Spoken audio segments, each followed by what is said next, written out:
Hello and welcome to the Eye on the U podcast, the Miami Herald's Miami Hurricanes podcast. I'm David Wilson. I'm joined, as always, on the other line by Susan Miller-Degnan, our Hurricanes beat writer here at the Herald. Susan, it's a Miami football season again. I think that's the only way I can put it after what happened last weekend.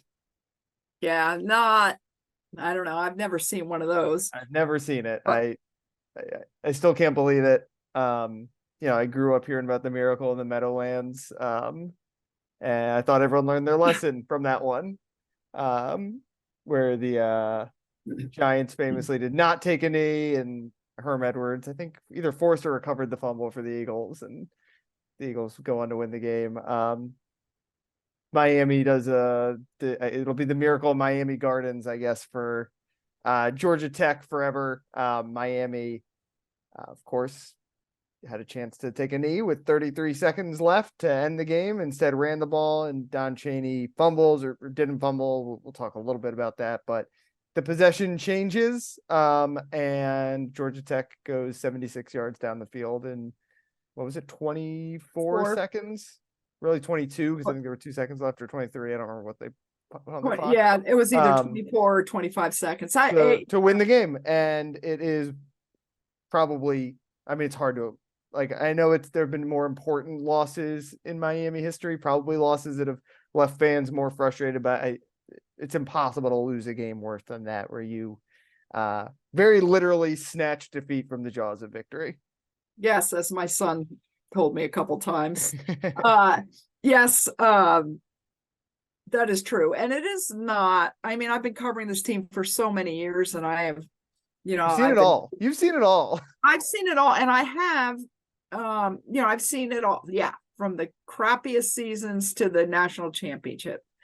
But and some of the losses I've seen, to me, were more painful, as far as you said it perfectly.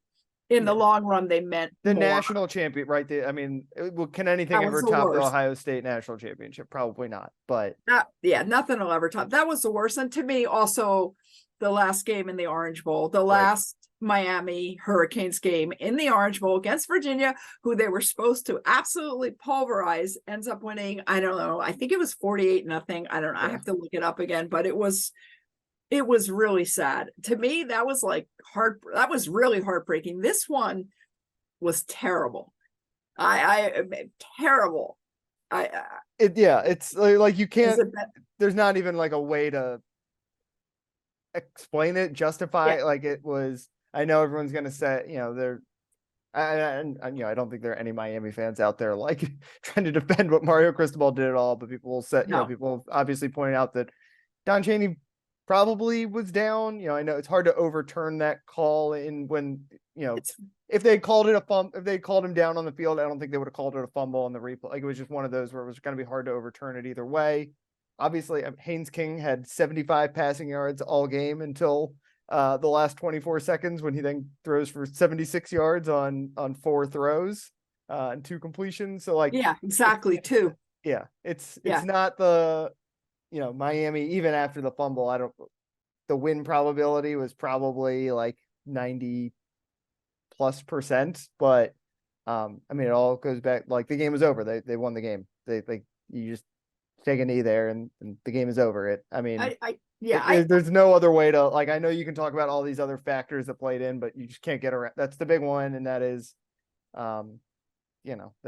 that's always been the concern around Mario Cristobal, right? Not the world's greatest game manager. Obviously a great collector of talent, a really good developer of talent, particularly with the offensive line, which we can talk a little bit about. We should probably talk a little bit about them. They've been like as advertised, as good as anyone hoped. They've been great. But his flaw has always kind of been game management, and that's the biggest mistake you can make, and you get bit for it. Yeah, it's not even like, I don't understand. It's not even a mistake to be made. I don't. Yeah. I get like, right. It wasn't even like it was like it's one thing when you, like, maybe on first down, if you run it and you like haven't quite mathed it out yet, but like play, like, they snap the ball and Tyler falls down, the game's over because he puts his knee down and the game's over. And you're supposed to win. I mean, that's the bottom line, is win loss, not at any cost, not being dirty, not being, something bad. Right. Okay, which I've written about too, about different teams, what they do in the huddle and all this stuff, in the pile up and stuff. But a game that you've won, I mean, for God's sakes, I don't know. I can't. He won't do that again. No, I mean, but now it's the he's kind of thing you have to. You can't not learn from it, right? Like you have no choice but to get it right from here on out. And I can only imagine this, because I'm I'll be off in North Carolina covering this game, and I mean they have great student crowds. They have fantastic crowds, and I bet it's sold out or almost sold out. And I can only imagine the rest of the season, the signs, and t-shirts. I mean, I know like College Game Day, I think, is going to Seattle this week, and it's an Oregon game, and there's some salty Oregon fans about Mario leaving. Like there's going to be, like, they're going to Miami, for the next couple weeks, they're like the laughing stock, right? I think for more, at least until Saturday. I mean, if they beat North Carolina, as we'll talk about, it kind of changes everything, but at least through this weekend, they're like the laughing stock of college football right now, and deservedly so. And I don't think. I don't think they're the laughing. They have that game won. Right. Yes, they are. I mean, Mario Cristobal is, and they're putting it on you. That's more what I mean. No, I know what you mean. But the thing is, if they win this game, I still think every single road game that I go to, we got North Carolina, we got North Carolina State, Florida State. I mean, Florida State's going to be ruthless. Yeah. I mean, come on, it's going to be brutal. I don't care if they win every game after this. People are going to they're going to be selling t-shirts and whatever, and they'll just have to, put up with it and just keep winning. Keep winning. That cures all ills. Yeah. And I went on with friend of the show, Larry Bluestein, on his radio show last night, and we were talking about the shame of the whole thing is that Miami had been playing so well, and like the worm had turned, right, for Mario Cristobal. Like, coming out of last year, I think most people were still like kind of preaching patience with Mario, but he needed to show results this year, and through a month he was doing it. Miami, I mean, they weren't just 4-0; they were kind of kicking the crap out of everybody, including Texas A&M, a game that was not as close as the final score indicated. And then they turn around and, it's one, I think last week we talked about the coming off a bye, Georgia Tech changes its defensive coordinator. We weren't going to be surprised if it was like a little shaky, slow start for Miami. Obviously it turned into a shaky, full performance. But, if they had survived and advanced and escaped and been 5-0 and 15 in the country or whatever, and maybe College Game Day is going to Chapel Hill this weekend, and, right, it would be so different. And they would be the vibes would be great. It doesn't matter that was an ugly game. Good teams win ugly sometimes, like even what Georgia like squeaked one out against Auburn a couple of weeks ago. Like, I agree. But the problem with Miami, and obviously again, it all goes to the decision there and the mistake on Mario Cristobal's part, but they missed a lot of chances to put that game away, whether it was the stuff that happened after the fumble itself. And also, when James Williams got that interception brought down to the 20-yard line, like that should have been the game. You got to punch it in there. You got to finish the game. And I think that if they'd scored there, would have put them up. If they'd scored a touchdown there, I think it would have put them up 2 scores. And they just missed a lot of chances throughout the game. And then obviously made, again, the all-time mistake to end it. Yeah. And it's not even it's the coaches. That's what makes me sad. Right. For the players who had a kind of a bad game and still fought back to asterisk, lose, win, whatever you want to call it. So I know everybody, all the fans are saying, "Oh, put it behind us. That's enough. That's enough." Well, I already wrote my preview, and how can you not talk about last game? You have to, because that's affects everything now. Yeah. Are they going to rebound? Are they going to get over that hangover? Is there a hangover? Every every time, David, I've been through this in past years, and you have too. Mm-hmm. When, I mean, players always say they're over it, they're looking forward. Yeah. What else are they going to say? I mean, they really believe that, but then a lot of times it's not true. A lot of times one thing goes wrong and boom, they spiral. Yeah. So that's what I'm kind of looking to see. I think that's what everybody's looking to see. Yeah. I mean, that has been the story of Miami football for a long time. Certainly as long as I've been in Miami. I mean, my first year down in South Florida was the year they went to the ACC championship. And of course they were 10-0, and then you lose once, right. and they finished with 3 straight really ugly losses. And yep. Go to the Orange Bowl and lose. Yeah, exactly. And Wisconsin. then, the year when they lost to FIU, what that game meant that year, they were 5-4 or something, and not a great season, but they lose to FIU, and then they ended up losing to Louisiana Tech. Like, it always spirals, and I know it's different coaching staff, but it's not like this coaching staff has earned the benefit of the doubt in terms of like getting their team to persevere through adversity. They haven't had a lot of chances to. Again, there were so many injuries last year.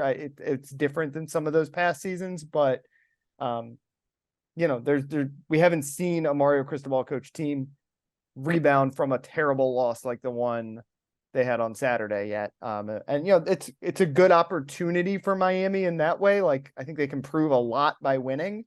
Like you said, I think a lot of people are going to make fun of Miami indefinitely, no matter what they do the rest of the year. But at least for the coaching staff and the players, like, this is a chance to, like, internally, I think, change the narrative a little bit, change the expectations going forward. But like, as of right now, it's like you said, they're saying all the right things, but it's really hard to put that kind of thing past you, and especially when you didn't, the tenor of this season shifted so dramatically, where it was all sunshine and rainbows going into the bye week, and now it's again, like we said, maybe the worst loss this program's ever had.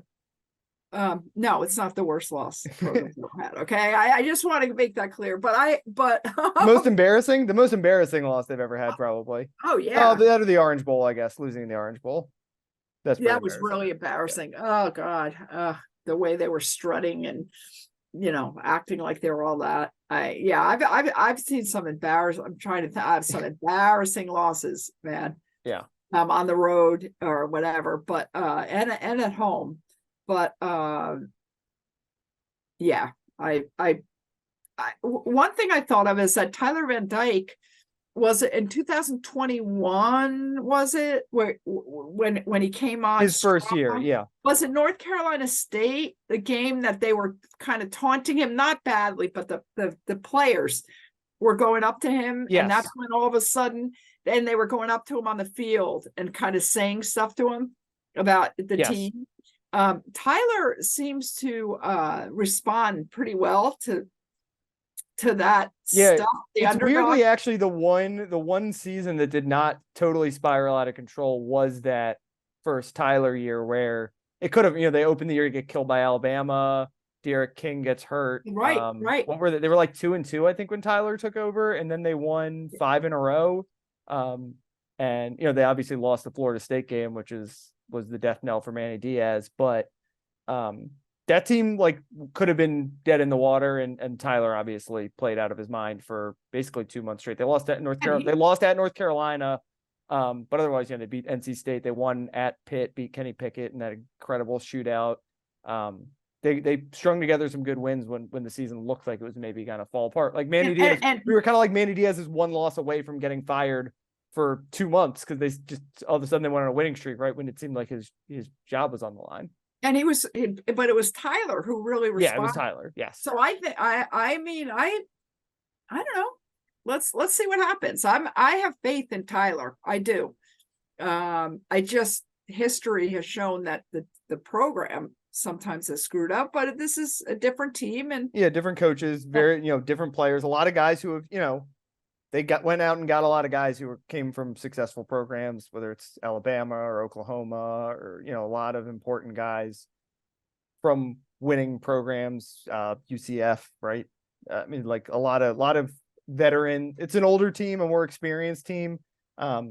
And yeah, it's going to be on Tyler. I think the one thing about you can definitely say about Tyler is he doesn't seem to get rattled. I think, obviously he threw 3 picks and he's had a couple, against Middle Tennessee, but it's not like he was doesn't seem rushed in the pocket. The offensive line obviously helps that a lot, but Amazing. Yeah. I think he is like that even keeled, steady quarterback that you look for. I think, is he always super accurate? No. Does he try to take some too many risks sometimes? Probably, but I don't think he's gonna well, all of a sudden get happy feet and start rushing throws and all that kind of stuff. Well, I think the receivers, and we both noticed this, there was a definite difference last game. I mean, I don't know if it was Georgia Tech or whatever, but it was a lot of Xavier Restrepo, obviously. But the receivers didn't get open. Mm-hmm. He had talked about, Tyler talked about throwing in tight pocket and tight situations where everybody was bunched up and it was really dangerous, but they didn't seem to be getting open a lot, at least in the clutch points of the game. Mm-hmm. So they have to do a better job of that. It's hard to believe that Georgia Tech's defense, well, I don't know what was going on there, but North Carolina is not known for its defense, but it's much better this year. Its defense is much better. So we'll see what happens. By the way, it might be raining that game. Mm-hmm. I think I just checked again, or it might not, but it's going to be nice weather. I think 60s, but it's rained a lot for UM. Yeah. Hasn't it? Like every game.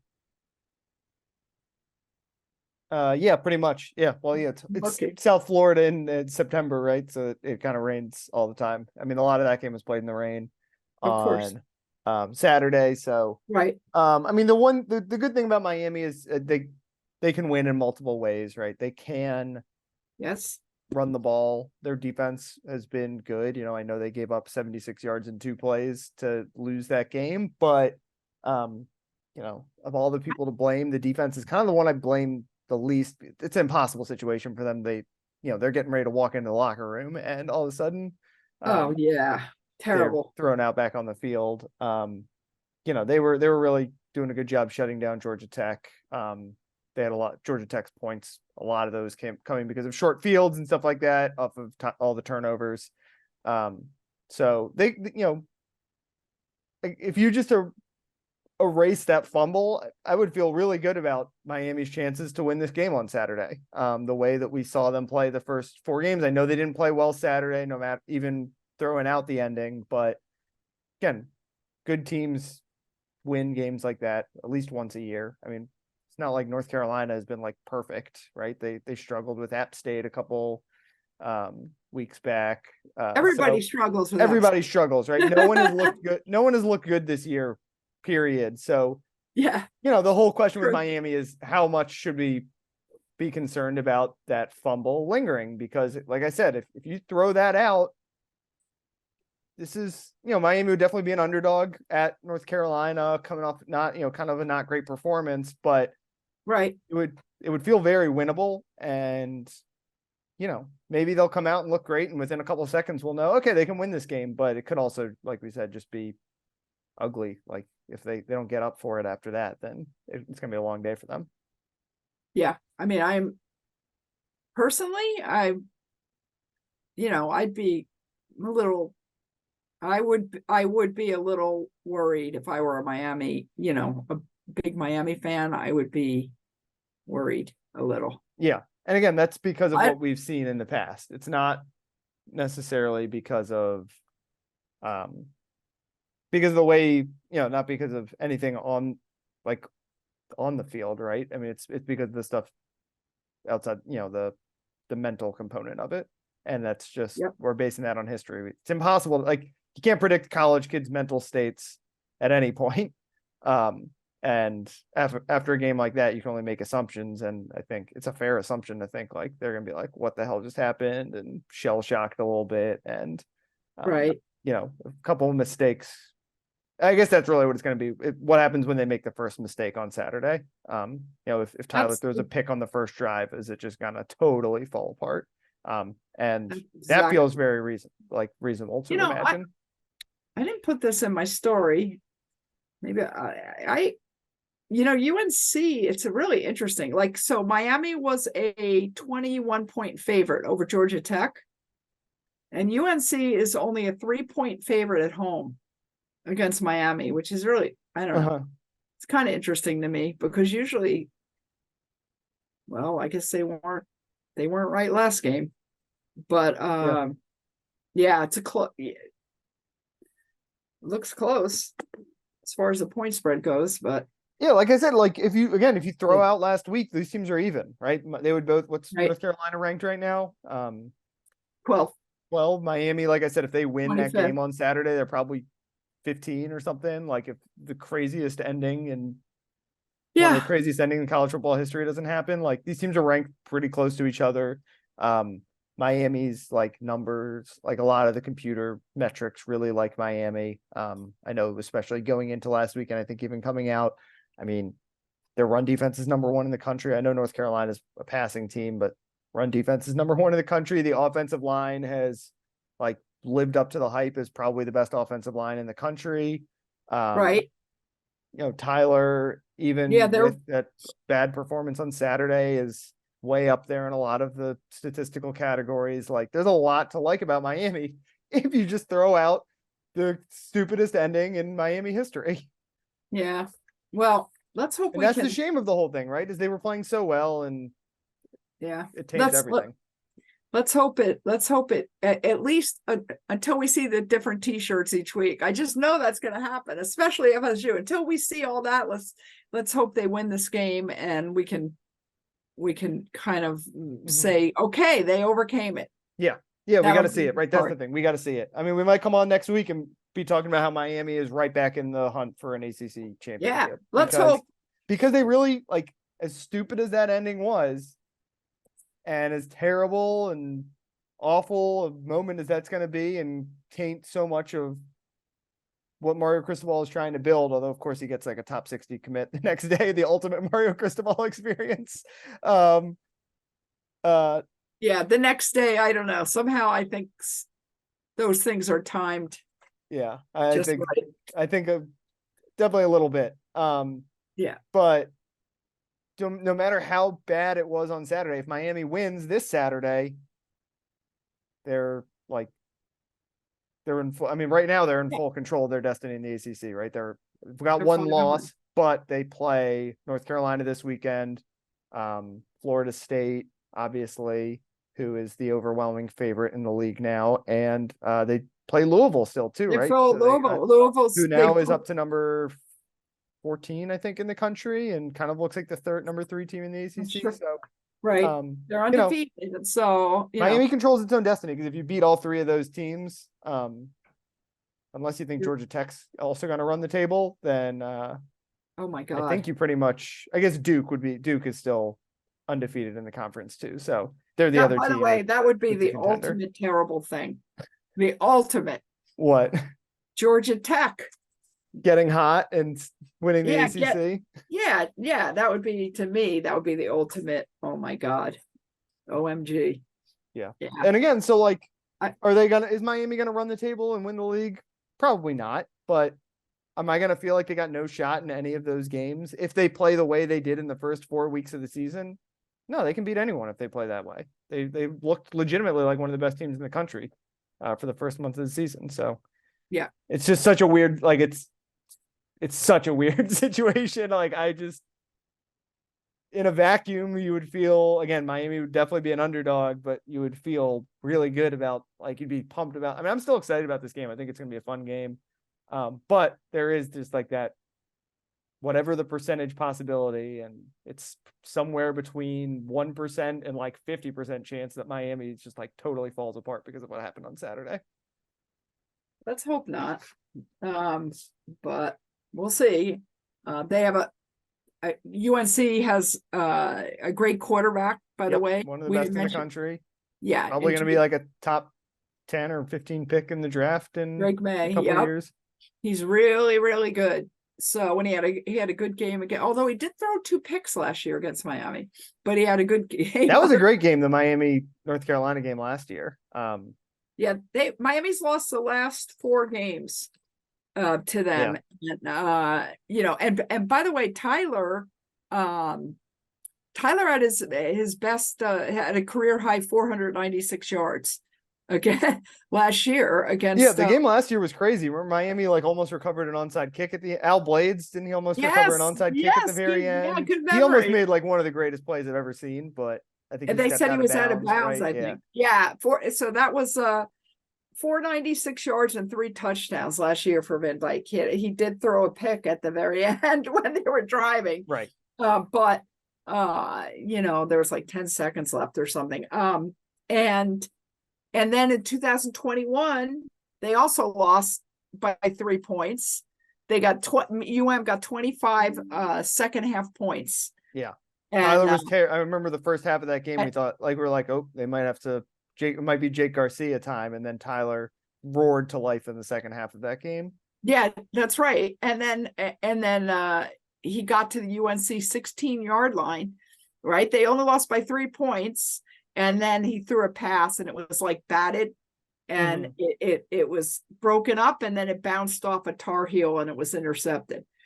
So that was that, and then 2 years ago, in 2020. Oh no, that would be 2020, wasn't it the Javonte Williams game where he ran, where the Javonte Williams and Michael Carter ran for 544 yards. 544 yards, and gave up 778 total yards, the most it's ever allowed. Yeah, they lost 62-26. That was Manny Diaz's last game, right? No, we thought maybe he was going to get fired. He didn't. He came back. 2 years ago, and then in 2000, that was 3 years ago. I've got to change it. And 2019, it was Blake Baker's last game. The next year, Manny Diaz went back to running the defense. After that, that's right. In 2019, with a minute left, missed a 49-yard field goal. 49-yard field goal, and they lost by 3 points. So it's not been good. Yeah. Anyway, maybe Miami has an all-time losing record in North Carolina. Are they? Yes. They got to be one of 15 the few to 11 ACC teams that has that edge on Miami. So true. And especially because North Carolina, I know they've been good for the last 5. The Mac Brown era has been good to them, but it's not like they've been a powerhouse program. So it's always been tough for Miami up in Chapel Hill, and they're facing one of the toughest situations they've had in a couple of years after the way things ended on Saturday. But okay, let's end this on an upbeat note. Okay, yeah. I think I'm excited for this. I'm legitimately excited for this game. I think it's by the way, it's a great college football weekend. Washington, Oregon in the early afternoon should be right. Awesome. There's that bunch of good 7:00 games, USC Notre Dame's at the same time. So, but Miami and North Carolina, if those two quarterbacks play the way they can, that could be an epic 55-52 shootout or something like that. Yep. And I think it's probably, if you take the over, it's probably a lot of points. Yeah. So what 57 points. Sorry, I can't. What's the you said you wanted to finish on a better note. What do we got? What do we got? Maybe, I don't know, victory. Yeah. I don't know. I mean, I don't, until they win, but I'd like to think they can win. Okay. I'd like to think it's true that they've, we'll see. All right. I think we can close things out there. You can follow Susan on Twitter at @smillerdegnan. She'll be up in Chapel Hill this weekend for Miami, North Carolina.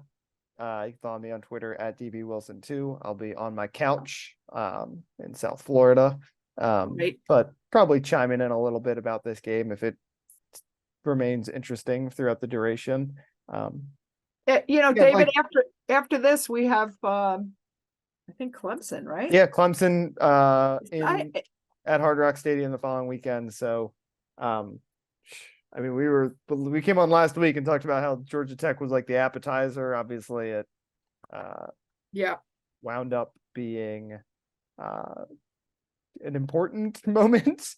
But this was the stretch we were really excited about because it's North Carolina this weekend, Clemson the following weekend, and then Virginia, a couple lesser games, but then Florida State. Then 4 of their next 6 games are against North Carolina, Clemson, Florida State, Louisville. So It's the meat of the schedule here. Yeah, I don't even want. I mean, after Clemson's Virginia, I'm not. No, you can't. At this point, you can't write off anything. Yeah, not writing off anybody. Let's see what happens this week, and let's hope for the best. Yeah. All right. Thanks again for listening, and we'll talk to you guys next week.